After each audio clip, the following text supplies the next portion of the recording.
Before the Second World War, there was a great Torah scholar in Lithuania in the city of Ponevezh called Rabbi Kahneman. He led a yeshiva there in Europe, and he was known as the Ponevezh Rav.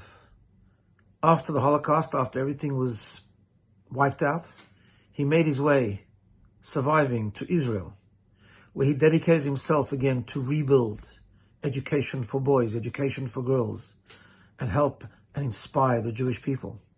He would travel around the world to raise funds for his endeavors and inspire the Jewish communities. But when he went to these places, he never had time for sightseeing or wasting on taking a break or a holiday. He just dedicated and focused on his mission.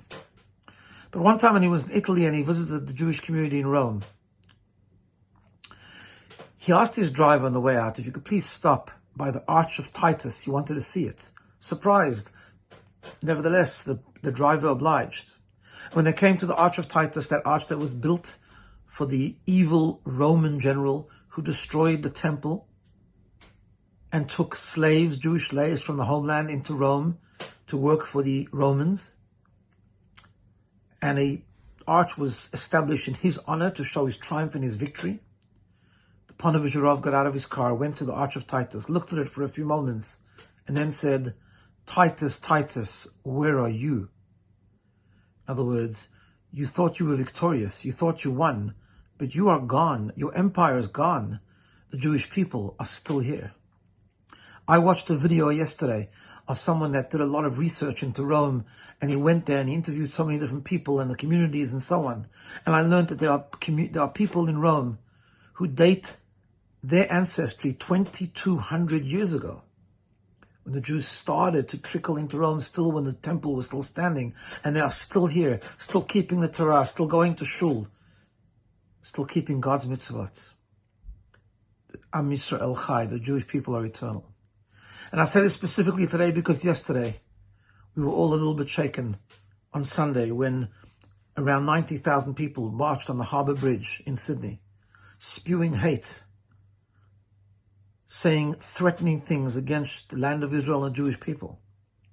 And of course, it's a little concerning, but we have to remember, we are here to stay. We are here to win. And I've been asked, what is our response to this? Doesn't it shaking us up a little bit? And we only have one response. We only have one way: faith, and also marching. I don't mean marching on the Harbour Bridge.